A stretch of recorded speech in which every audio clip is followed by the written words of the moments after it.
Welcome to the Jaden Show. How are you doing, beautiful people? I hope everything's going well for you, wherever you are on this wonderful planet of ours. I hope you've had a great week and it's super wonderful to see you again.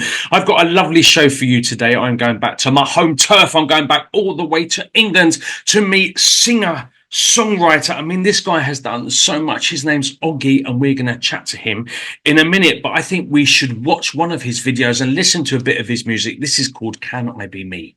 I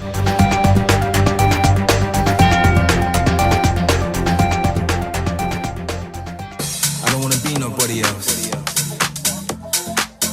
There's only one you. There's only one me.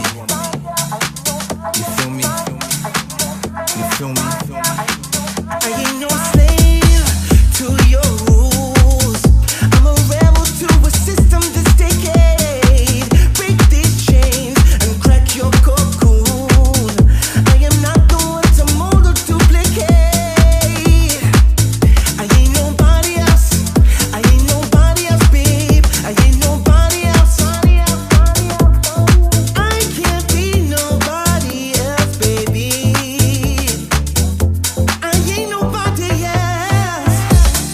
I can't be nobody else but me. I won't change to who you want to see. All that's different I am. Stay unique as I can. Let me be my own man. I ain't nobody else, babe. I can't be nobody else but me. I won't change to who you want to see. All that's different I am. Stay unique as I can. Let me be my own man. I ain't nobody else, babe. I ain't nobody else. I ain't nobody else, babe. I ain't nobody else. I ain't nobody else, babe. I ain't nobody else. I ain't nobody else, babe. I ain't nobody else. You ain't going where I'm going. Good vibrations keep me glowing. Conversations of the mind. I'll find peace when I'm alive. I ain't nobody else. I ain't nobody else, babe. I ain't nobody else. Oh, thank the Lord for giving us this life. Raise your arms and lift them to the sky. I can't be nobody else but me. I won't change to who you want to see. All that's different I am. Stay unique as I can. Let me be my own man. I ain't nobody else, babe. I can't be nobody else but me. I won't change to who you want to see. All that's different I am. Stay unique as I can. Let me be my own man. I ain't nobody else, babe. Ain't nobody else. I ain't nobody else, babe. I ain't nobody else. I ain't nobody else, babe. I ain't nobody else. I ain't nobody else, babe. I ain't nobody else. I told you once, I told you twice, 3 times. I ain't nobody else, babe. I can't be nobody else but me. I won't change to who you want to see. All that's different I am. Stay unique as I can. Let me be my own man. I ain't nobody else, baby. I can't be nobody else but me. I won't change to who you want to see. All that's different I am. Stay unique as I can. Let me be my own man. I ain't nobody else, baby. I won't change, no. I won't change for nobody, baby, not me.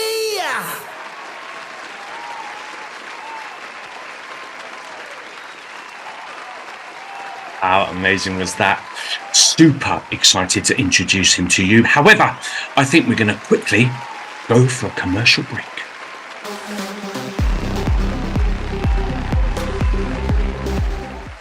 Hola, somos We Love the Sea. Somos una fundación sin fines de lucro. Estamos empoderando a la nueva generación para convertirse en defensores del océano y ayudar a salvar a nuestros mares enfermos. Uno de nuestros propósitos es poder compartir información de valor de una forma que nuestros niños y jóvenes puedan empatizar con su oportunidad y derecho de tener un planeta sano, y mediante la biología marina, el arte y actividades de conexión con el mar, ellos vayan conociendo la salud de nuestros océanos. Hoy, We Love the Sea está tomando acción con nuestros guerreros del mar y ellos están haciendo todo lo posible para ayudar a limpiar nuestras playas locales. Están conectando con la naturaleza y empatizando con ella. Hemos creado también una campaña para difundir que nuestra playa es libre de bloqueador solar, ya que en su gran mayoría los protectores solares dañan al arrecife, y a escasos metros tenemos al hermoso Parque Nacional Arrecifes de Puerto Morelos. Nos encontramos en el Caribe mexicano, en Puerto Morelos, Playa del Carmen y Cancún. Tu pequeño puede ser parte del programa escolar Guerrero del Mar y convertirse en un embajador del océano. O incluso tú puedes apoyar a un pequeño marino local a ser parte del curso con nuestro programa de patrocinador. We love the sea! We love the sea! Hey guys, I wanted to take this opportunity to let you know about the Jaden Show commercial break starting now. This is amazing news because now every single week you have a couple of minutes to be able to advertise something you want to advertise. So if you have a business, if you have an event coming up, if you have a new album, a art gallery, or anything you want to particularly advertise on a show, this is your chance to do it. March and April 2024, the advertisements are free, so please let me know. Get in touch to me on Jaden Cornelious at AOL.com. It will be wonderful to hear from you. If you are a charity or a charitable organisation or a non-profit and you are advertising something with regards to that, then always your advertising is free. So let me know. You will need to send me between a 1 and 2 minute video around that time, if possible, something that you want to advertise, and I will fit it into this spot. Get on. I'll see you soon. Take care, mate. Are you ready? Let's go and meet this week's incredibly special guest, the amazing Oggie, everyone.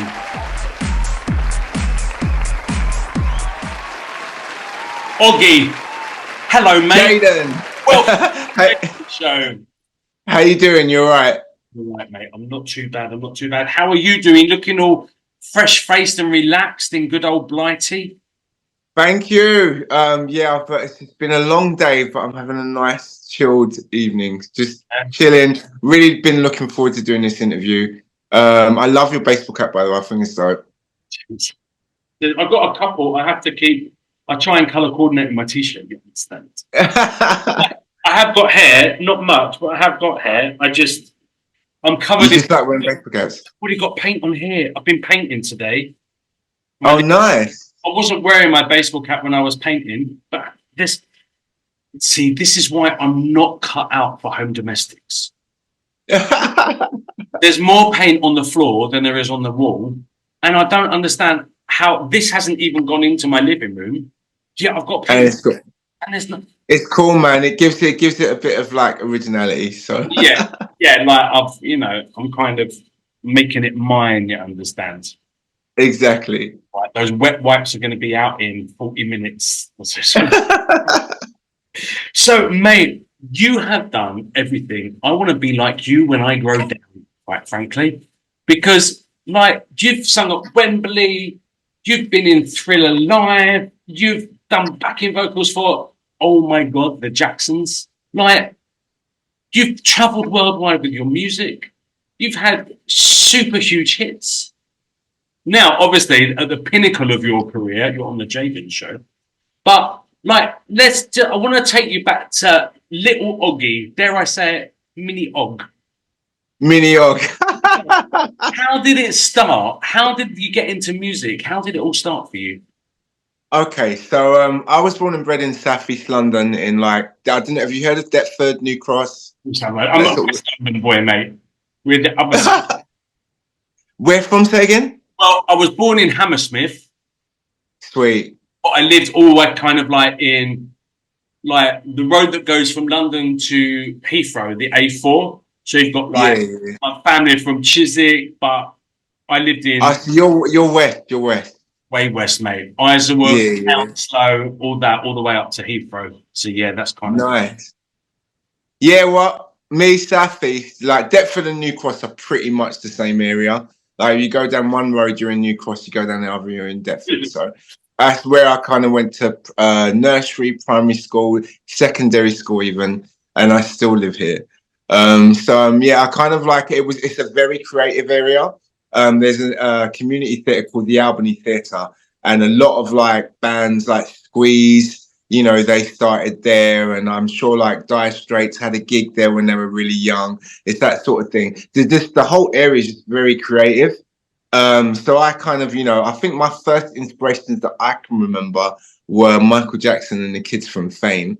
And I was like, you know, and my parents used to go to a lot of concerts. My dad was a huge music fan. So that's kind of really where it all started for me. Just, I can't ever actually remember a time when music wasn't present. So I can completely share your love for the Jacksons, but definitely Fame. I got thrown out of Cub Scouts because Fame and Cubs were on the same time. And right. I mean, I didn't like Cubs anyway. It was way too technical and physical. And, you know, I was a little quiet boy that just wanted to sing. Yeah. Hi. And my favorite song, oh my God, I was singing it today. And I still believe in all In all my dreams and that all that I can be. we I should. learned from mistake. We should do it. We should do it. We should do a guide version. And I still be me and my sister apps, and I'm not even joking. Me and my sister Destiny, we love that song to the point where it makes us cry. There's another one. Here, as I watch the ships The go waves go by. I'm wondering what I lost. I'm gonna Keep I've got asking goosebumps. myself why. Spotify Kids from Fame playlist out after this. It's funny that we still remember that, but that goes to show what an impact it had. Yeah. You know, even the kind of there was one. It was in season 2. It's not one of the famous ones, but Coco did one called "Show Must Go On and On and On." I've heard it all before, but here's a new one. It was just one of my favorites. It was just beautiful too, mate. I mean, even God bless her. I was going through a bit of my geek stage, which kind of I never really grew out of, to be fair. But Yeah. so I wanted to be best friends with Bruno, and I didn't. I think I was in love with Doris for a little bit, but I think I wanted to be Doris. I don't know whether I was in love with her, I just wanted to be her. And so Right. High Fidelity. Other boys may turn me on, but I let temptation slide. So much that I still do a couple of disco nights here in Mexico. That is still great. Wait, they're great songs. You know what I mean? Even in oh my God, I know she only passed away quite recently, but Out Here on My Own from Irene Cara. Oh yes, yeah. Sometimes I wonder where I've been. You know, they're beautiful songs, you know. So yeah. They're even more emotional now, I think. Now you kind of, because you know, as you've got older, not only was that part of our youth, part of our creativity, part of our muse on some level, but you also know, like, you know, like with God bless him, beautiful, beautiful man, Gene Anthony Ray, you know, Yeah. and you kind of realize that it wasn't all high school singing and dancing, that there was a total darker side to that story, to the whole story of the Kids from Fame. That actually now, if I hear Style Maker or I don't know, Out Here on My Own, or there's another one that Bruno and Doris sang, I can't remember. It's actually To Be My Music in Every Music. Dun, dun, dun, dun, dun. I haven't heard that for ages. They make me sad. They do, because it's like when we're younger, you don't realize what goes on behind the scenes and how difficult it is. And really, they were kind of, it really was art imitating life. You know, they were struggling artists, and they kind of like, you know, gave you an insight into how it really is, and always to some degree will be. You know, I mean, especially now, if you look at today, like I really feel for today's generation of artists, because at least we had like something to look forward to at Top of the Pops, See the UK, all of these goals where you're like, oh, if I get on that, I've made it. And it's like now everything is so fragmented. I mean, there's always going to be a plus and a minus. Now at least artists can actually release their music themselves, distribute stuff, make their own videos. Do you know what I mean? That sort of thing. But at the same time, you know, it's all so fragmented, and you know, but you're not selling anything because music is just listened to. So it's kind of, again, it's still that same issue where, you know, art is always going to be a struggle, but it's a passion and it's something that we need, you know. So exactly, and I think it also, it's a time machine, and it yeah, takes, you know, back to, I know back in the 80s, it was an innocent time, like you just said, it was a time full of hope and possibility. I was yeah, too shy to even consider being a singer or anything entertaining. Like, I was the most timidest kid that I've ever met in my life, actually. And but they were my mates. Like, as stupid as it sounds, I didn't have a big friend group. I was too geeky and all this kind of stuff. So watching Kids from Fame on a Thursday night was like hanging around with mates that kind of got me. They kind of right, got me because I wanted to sing and I wanted to high jump off of a bloody kitchen table if I could have done. And they were the only people that I hung out with once a week that understood who I was. Because if you yeah, were up on drama, you were gay, man. And that, I was even ridiculed for being gay before I knew I was gay. You know, yeah, I hear that. but in a place like, you know, the New York School of Performing Arts or anything that was that kind of that entertainment, you were seeing like-minded people without any of the pressures of sexual identity. Just about, it didn't matter. I didn't know that Leroy was gay. You know, if I, Yeah, we didn't have a clue about those things. That's what I was going to say. Like, you were so innocent when you were young. You just didn't. It didn't matter. You just saw people that inspired you. yeah, Do you kind of get what I mean? yeah, You know, it's not until later on. Yeah, they were just people that you looked at and was like, oh my God, I want to do that. yeah, You know, and I feel like it's not until you got older that you kind of, it all starts to hit home. Or when you watch the movie again, you start to realize how difficult it was, or a certain person had bulimia or anorexia, and do you know what I mean? It was just yes, it all starts to become very, very real, you know. So yeah. yeah, But they were, I mean, obviously, you know, that was a big start for you as well. That was one of my, definitely. you know, so I would say that it was definitely one of the first things. I mean, I had the posters on the wall, I had a couple of the albums, you know what I mean? That and Off the Wall were the very first things that I remember that made me want to be a performer. And like you, I used to look forward to that Thursday night to watch that show. Do you know what I mean? It was everything. So, you know, I was lucky that I had a core group. I didn't have like loads of friends, but I had a core group of friends that are still my friends now, that we used to sing in the playground together, and we used to love music. Music was our thing, and, you know, not computer games. There's obviously more girls than boys. Do you know what I mean? But we used to dance in the playground, and, you know, two of those friends, we ended up going to secondary school together. And by the time we were 13, 14, we decided to form a group. And that was when I was very lucky that the secondary school that I was in, Deptford Green, we had a phenomenal teacher called Judy Copeland. We had a great music teacher and a great drama teacher. And I know everyone says that, but we really did. They both were so cool. But Judy's technique was that to teach songwriting to 11-year-olds, which at the time you don't realize how lucky you are to be able to have that. yeah, Yeah. So she was like, our thing was everybody wanted to sing in assembly. Everyone that was loved music, it was like, okay, let's sing in assembly. But we weren't allowed to do it unless you wrote your own songs. So it was a way of encouraging us to write.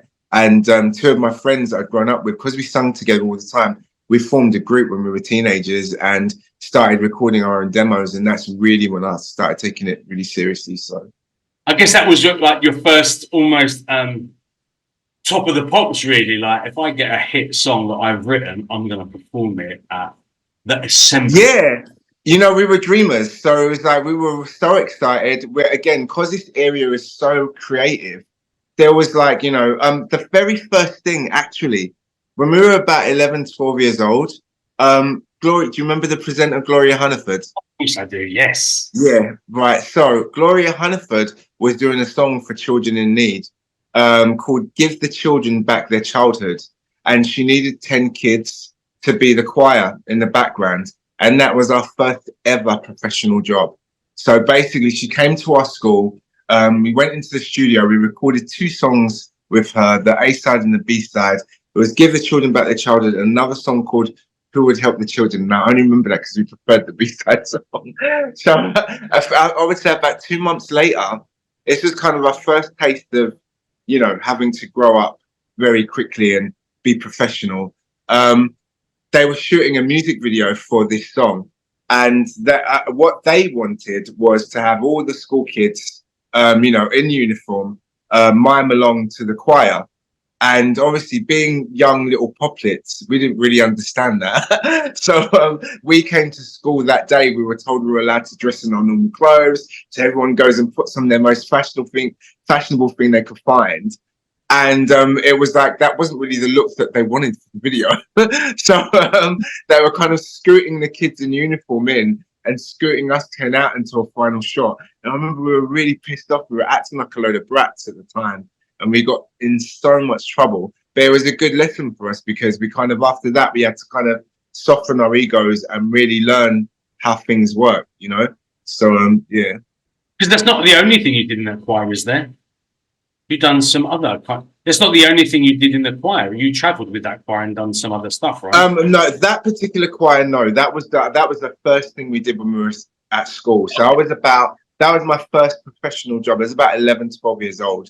But in terms of choirs, cut to now, maybe 2 years ago, I toured with a thing called the House and Garage Orchestra. So I wouldn't say it was like a choir, but yeah, I toured with them. Shola Armour was on the tour. Kelly LaRock, Lifford, MC Neat, Sweet Female Attitude. And I did that for about 2 years. So there's actually an album that I've got 2 songs of MC Neat on there, which is pretty cool. So how did the Jacksons thing come about then? The Jacksons thing came about because I ended up in a show called Thriller Live, which is a Michael Jackson tribute show. And basically did performing arts, did theatre arts, went to university. After uni, started to try and embark on a solo career. And then, when you're doing that, you just try and do anything that you can. So I was in a couple of bands, run a little music night. I was doing backing vocals for a girl called Natalie Williams, who had a night at Ronnie Scott's called Soul Family. And she had this night. I was doing BVs for her, I felt like a couple of years. And then Ronnie's decided to reopen their upstairs bar, which is now permanently open. But at the time, they said, the guys that do the backing, do you want to see if you can run a night upstairs? You know what I mean? Monthly, whatever. So I put a little night together called The Soundtrack with a little band. And we used to have loads of singer friends come down. And Adrian Grant, who created Thriller Live, came down one time, heard me singing some MJ songs, and was like, you should be in Thriller Live. So I auditioned for that, got into that show. And do you know a guy called you'll know because there's an artist called Austin Drake. Have you ever heard of him? Oh, I haven't actually. You just pulled me Okay. Up. Well, Austin was on X Factor in the early days when it kind of really started. And we ended up being really good friends. And he had a manager at the time. One time I went to go and support one of his gigs and met his manager. So he cut to a few years later, his manager phones me and he's like, oh, Oggie, this is Scary.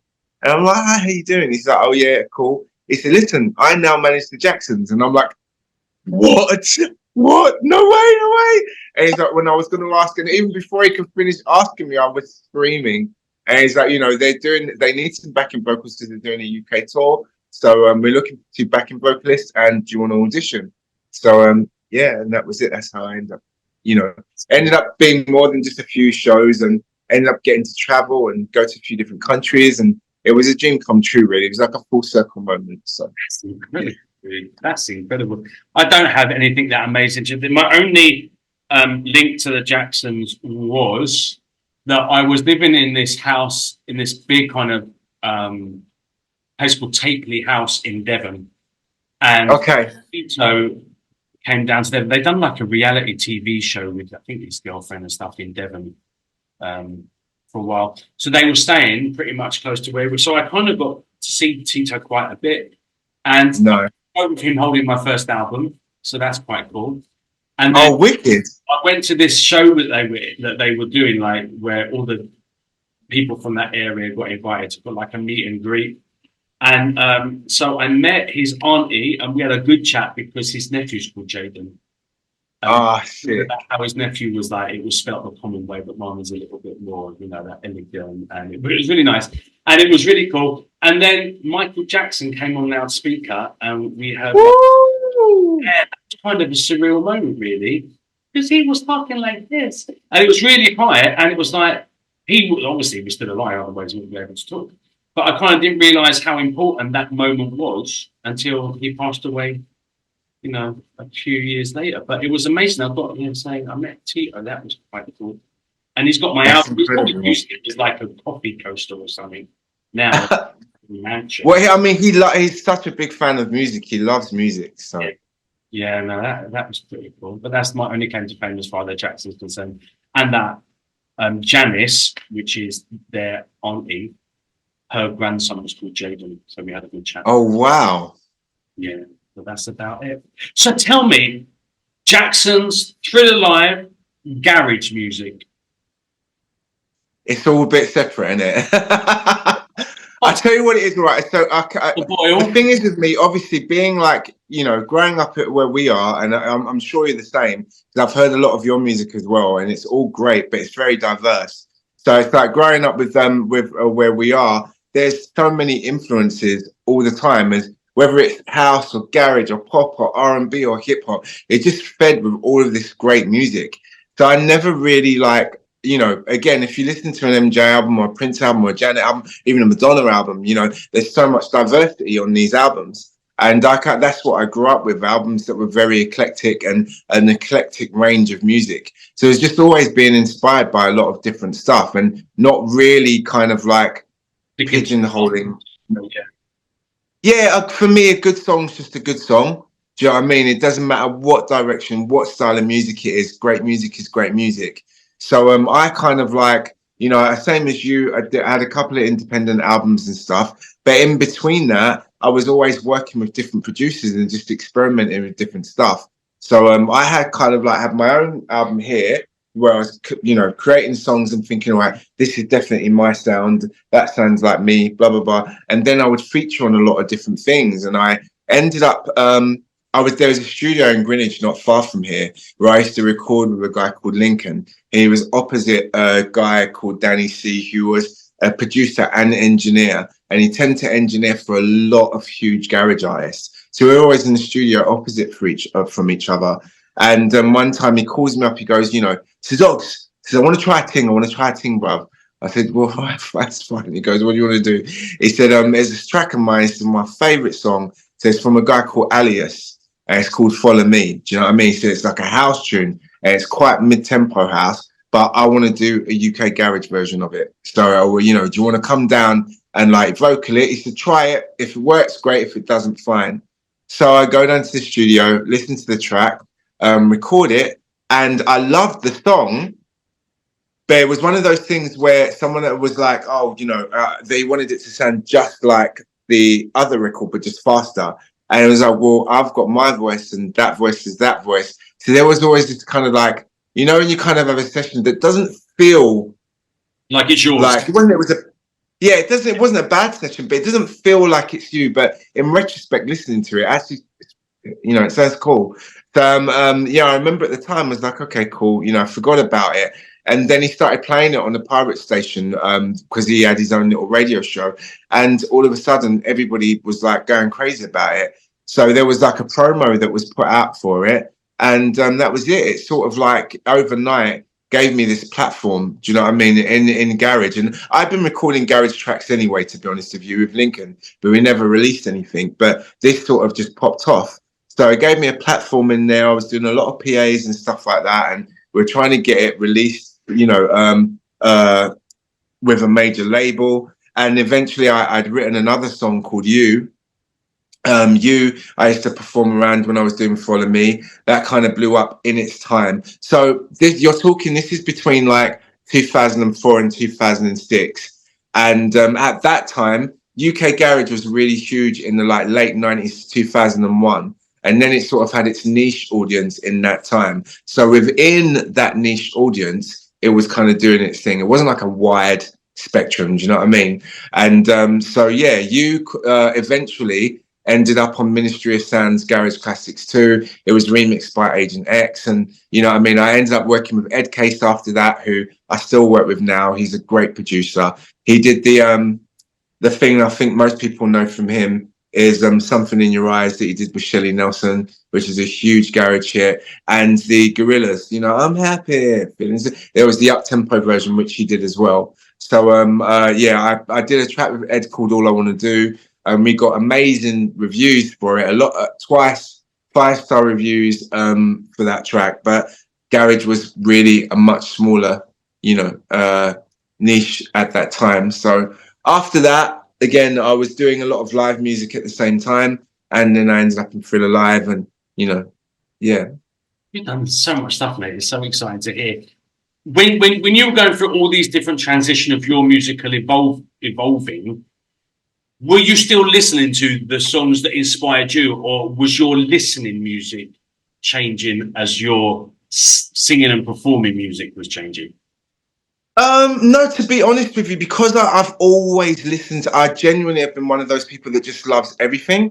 It really, really was. So nothing was really changing because I was surrounded by, like, for example, one of my best friends, he loved garage and he loved house. And I always liked to, you know, I loved a bit of Kim Sims. I loved a bit of CC Peniston. I loved a bit of Robin S. Do you know what I mean? But then at the same time, I loved my TLC. I loved my Jodeci. You know what I mean? But, you know, and at the same time, I loved a bit of Madonna. I loved, you know, main people were the Jacksons. So just everything that was coming out at that time was an influence from every direction. And I've got such a mixed group of friends. So I was just always listening to different things, never kind of fully absorbing into one genre, but always listening to everything. So it was like, I kind of just carried on as I always did. Even now, it's the same. You know what I mean?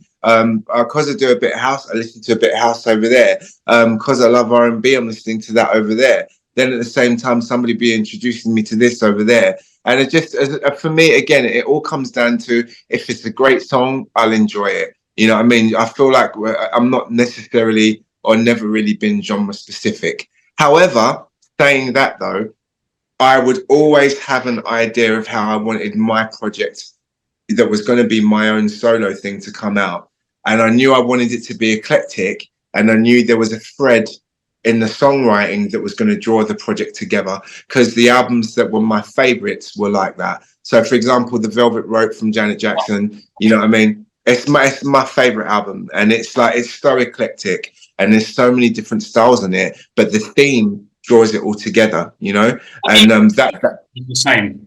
Rhythm Nation has Rhythm Nation. Yeah, exactly. Rhythm Nation is exactly the same. Pretty much most Janet albums, really. But Michael albums are the same as well. Prince albums are the same as well. And the people that I was mostly inspired by, there was always eclectic music on their albums. And it was more the songwriting and the themes that would bring it all together as a piece of tapestry. So that was always the kind of albums that I wanted to make, you know?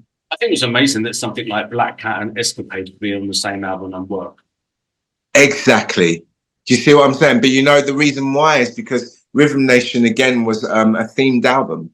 Yeah. And so it was like, you know, it all tied in together. It was like a story from beginning to end. Yeah. And so it didn't really, it made sense for the music to work as a wave. You know what I mean? That those albums like that, for me, they showcase the versatility of the artist.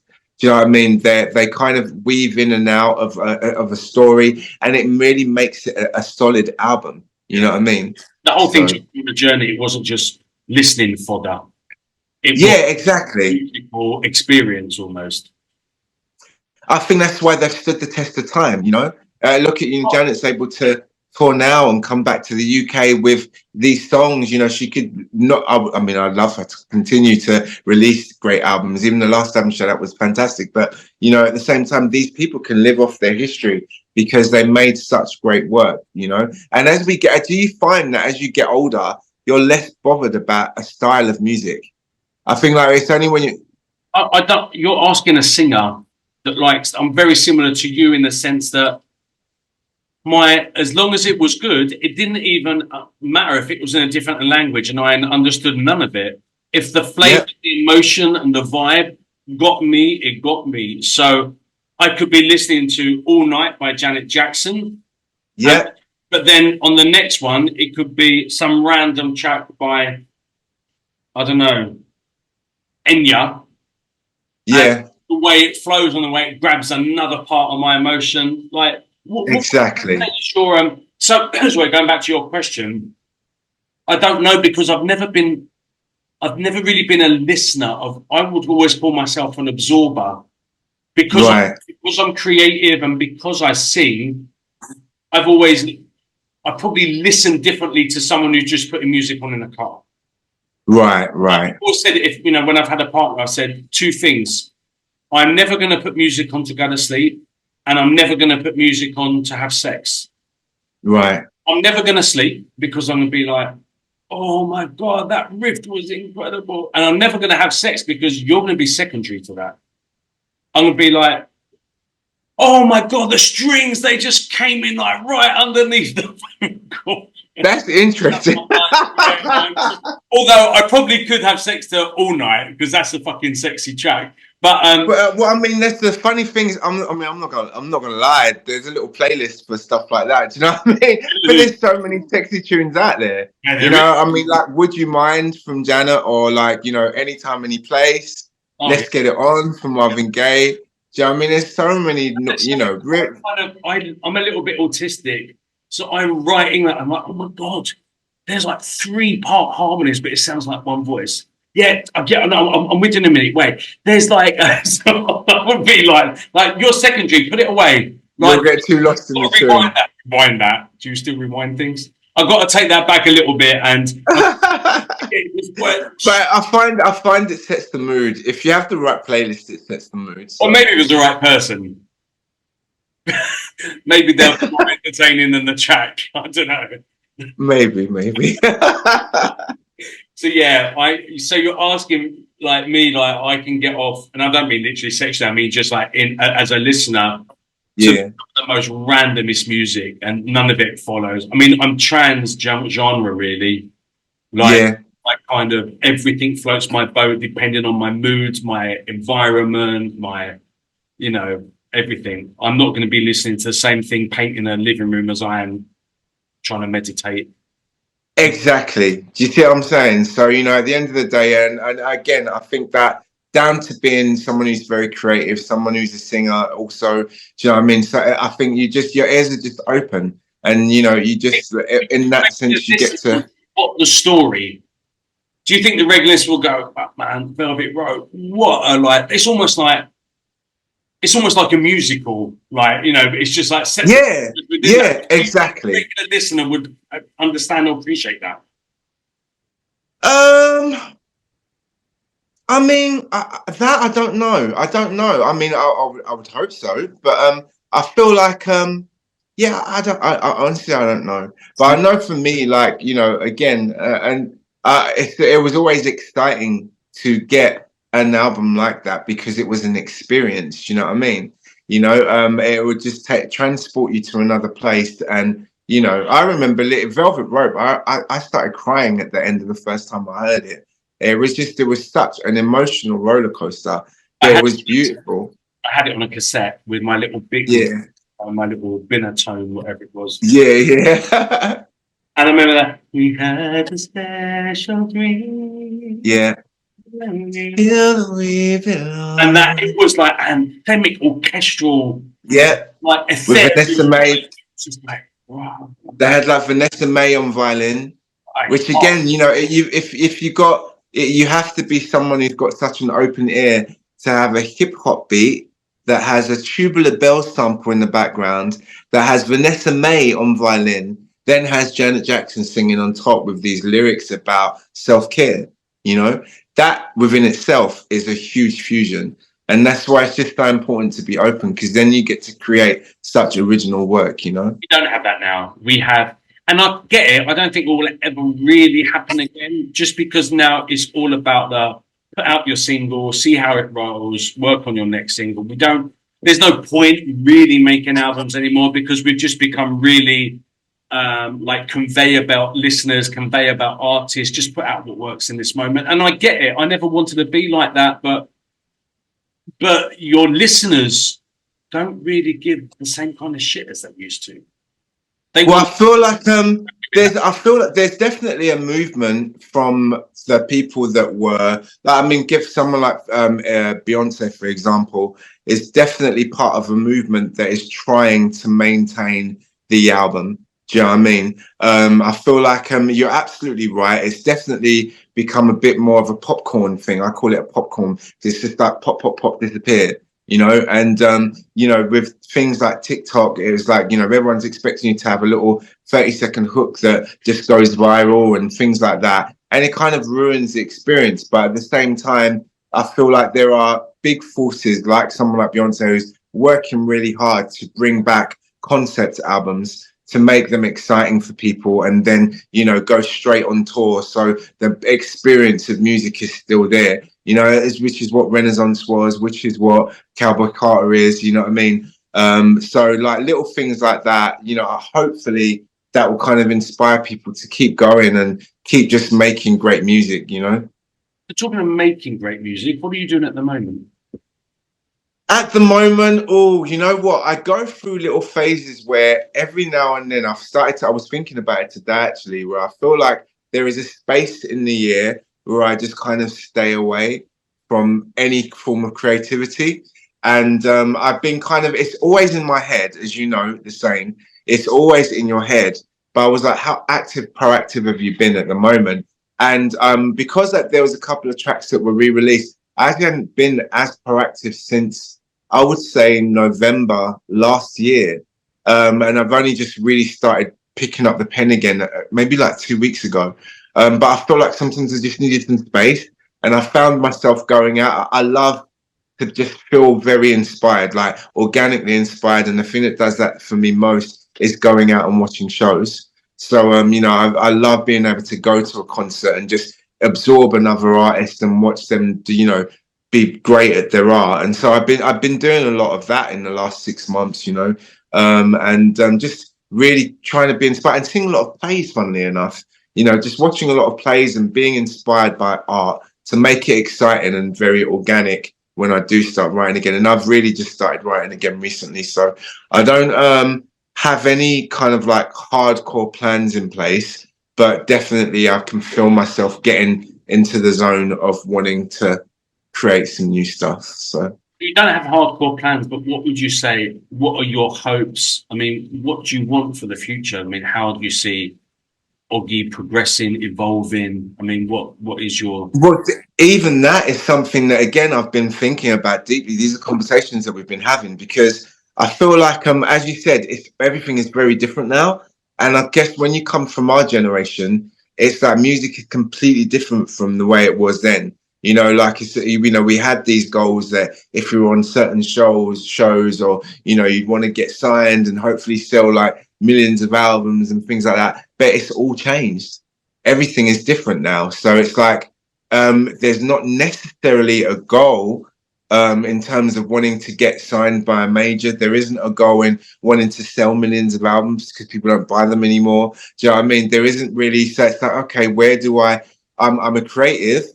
I love to make music, and it's just trying to figure out where I belong in that spectrum as an artist. And I think like that's something that I'm trying to figure out, but not trying to overthink and remembering that the main thing is that I'm just doing what I love, which is making music.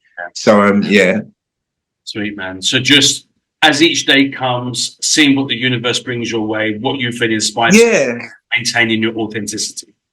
Yeah, going out and really what, you know, but I always try to get back to the source. Just like we've had such an exciting time talking about the things that inspired us, like fame, do you know what I mean? Like, you know, music. So I always, whenever I get to a point where I feel a little bit, I wouldn't say lost, but a little bit kind of like, okay, where am I going now? I just go straight back to the original source, which is just to be inspired by creativity again.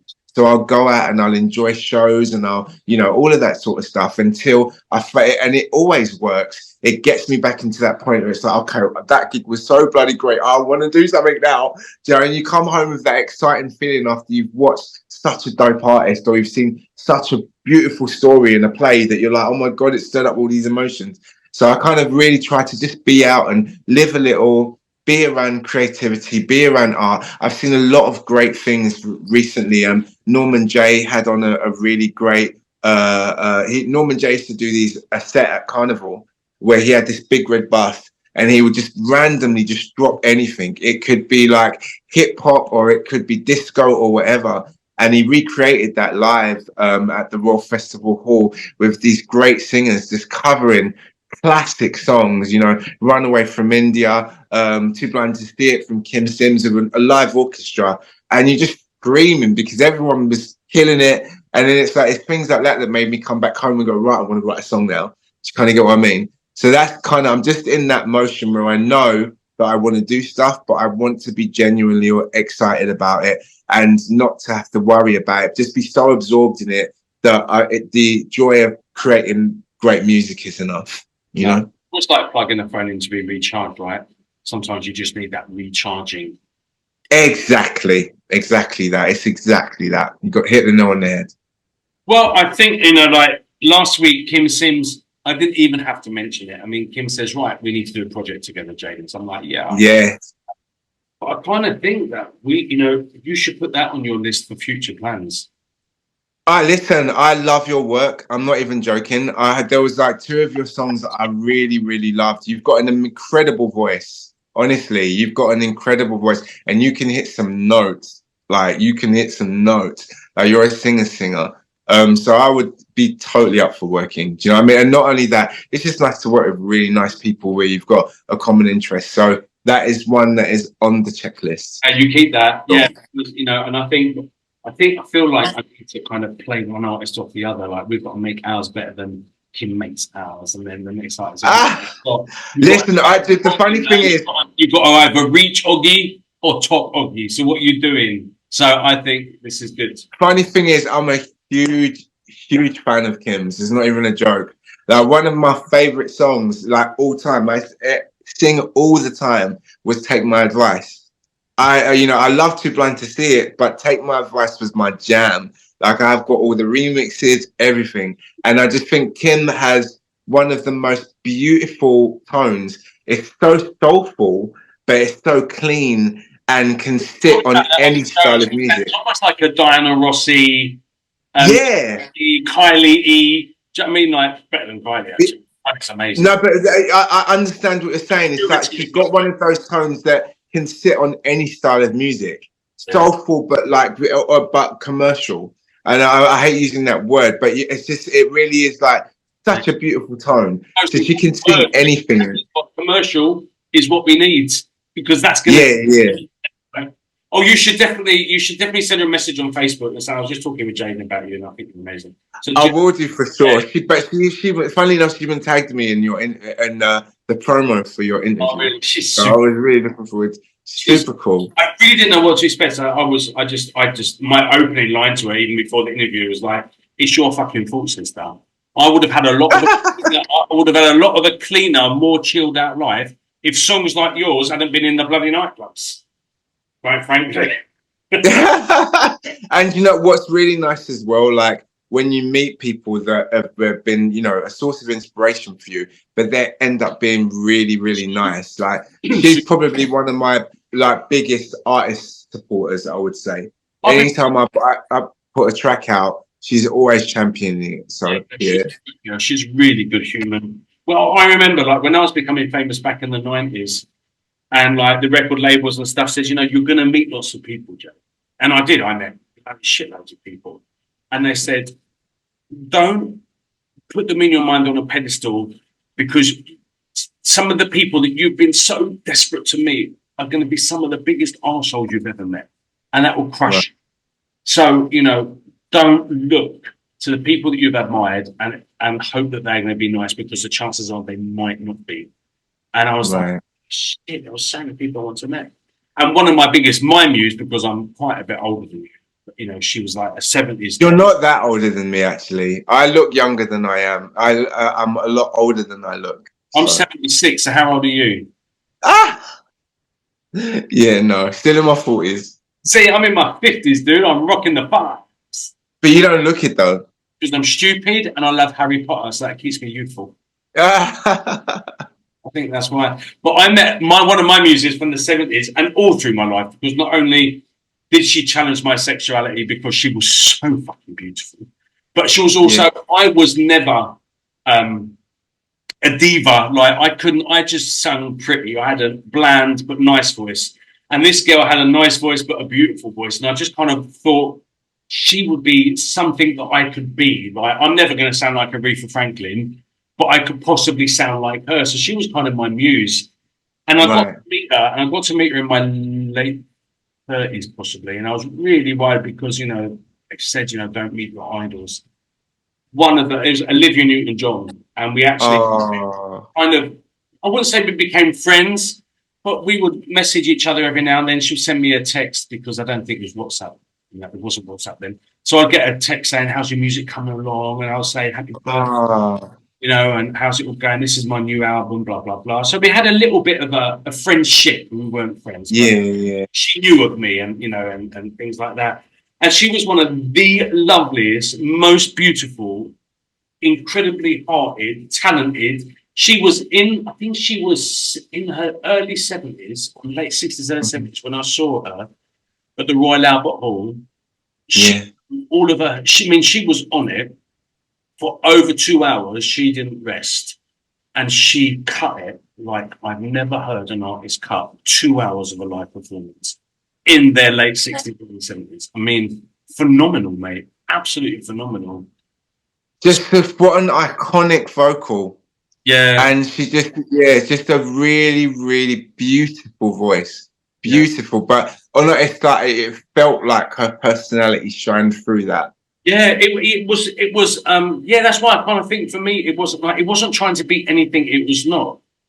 She wasn't going hopelessly devoted to. I mean, she was just like keeping it. She was just being. But it was beautiful. It was like no one will ever sing Hopelessly Devoted better than she will. No one. And they all want to sing Hopelessly Devoted. Like you see all the tribute. I mean, obviously she passed away a little while ago, but you know, like all the you know, you get some of the most astounding artists singing Olivia tracks, but they can't do Olivia, man. It sounds great, it sounds beautiful, but Olivia will always have that. And Kim is very similar. The fact that she's not Aretha Franklin, but she has a simplicity, yet so to me, she's like a soul version of Olivia. She has a beautiful, pretty simplicity of her voice, but that edge of diva about. Right. She ain't gonna be like I get that. B-C-T. She's not gonna be like that. Probably could actually, but she's just got that simple, much simple. Yeah, she has it. She really does. We've got to step it up from the potential duet of Jaden and Kim. The Oggie Jaden duet has to be. I told you I'm down. Like honestly, I'm dead serious. I really am. We've got to be really thinking about this. I'm down. Okay. I wouldn't say it if not. Honestly, I'm not just saying it because the cameras are on. No. So, but I'm down. Hey, thank you so much again for giving me time. And thank you for giving me time. I've really. I'm not recording it, so.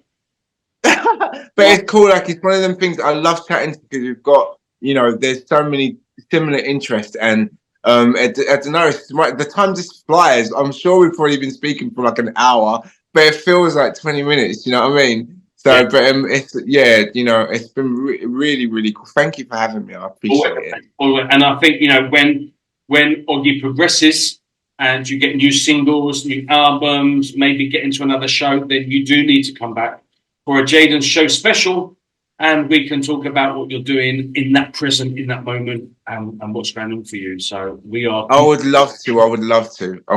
In the meantime, there's a former single that was kind of re-released called "Can I Be Me?" So check that out. It's with Seb Jr. But yeah, I'm definitely. New music will come. It will come. Of course, just need to get you a little bit that hill of absorbing and into making again. So exactly. It will come. Thank you so much, people at home. You've met him. You're in love with him. I know. Before you make your chicken sandwich and have that cup of tea, because it's Sunday, you're feeling a little bit chilled.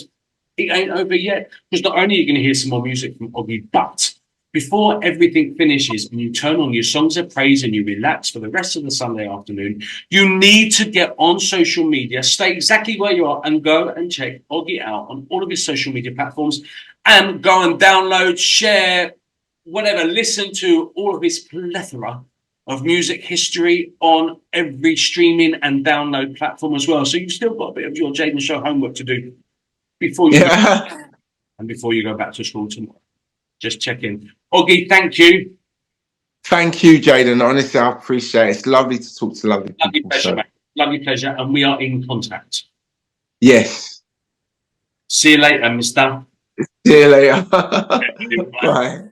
What an amazing guy, and such a super chat with an incredible artist, and a wonderful, wonderful trip down memory lane for me. So it was a really, really, really, really lovely show. I've had such a laugh. Thank you so much, you beautiful people at home, for watching.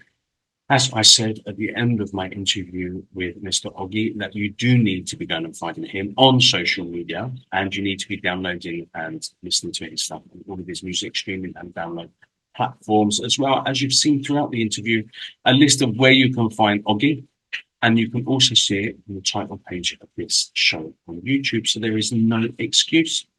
I hope you've had a wonderful show. I have, and I'm already excited about sharing with you someone else next Sunday on the Jaden Show. Every Sunday, just full of excitement. Now, those days when you dreaded Sunday because it was school the next day and there was nothing to do on the Sunday, nothing to watch because it was sports and old movies. Now you have me and my friends. If I get any better, quite frankly. Thank you so much. Have a wonderful new week. I'm going to leave you with another track by the wonderful Oggie. It's called The Night Is Young. Wish I was young as well. The Night Is Young. So I'm going to leave you with Oggie for that last track, and I'm going to see you next week. Please stay safe. Please have a wonderful and productive and beautiful week. Stay beautiful, and I'll see you next Sunday on the Jaden Show. Ta-ra for now.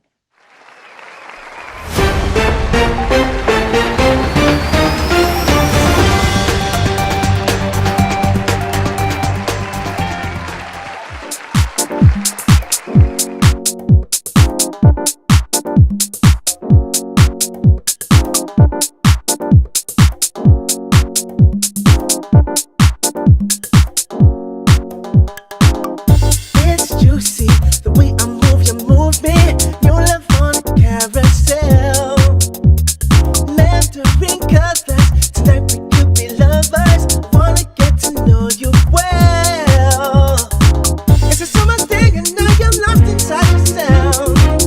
Your elusiveness attracts me, it's profound. I'm not certain, but I've seen you in my town. I like the way that you get down. The night is young, so let's keep living for the vibe. The night is young, knowing to where we go tonight. We love move. We love move.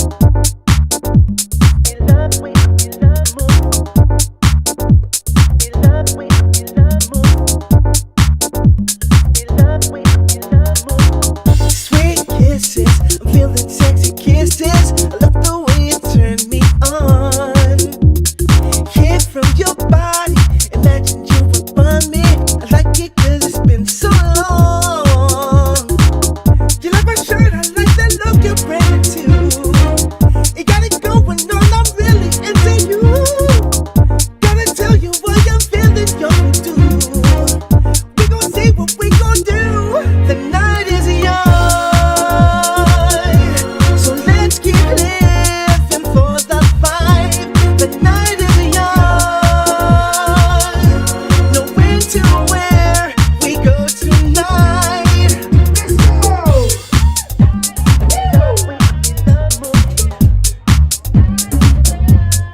go. Let's go.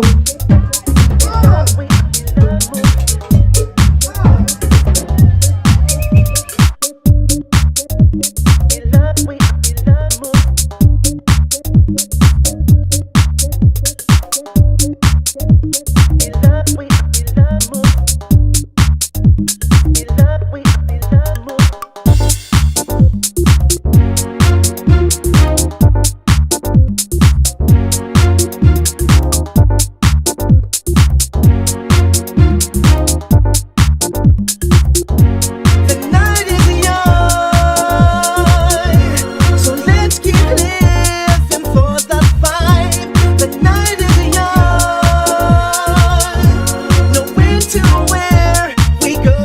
tonight. The night is young, so let's keep living for the vibe. The night is young,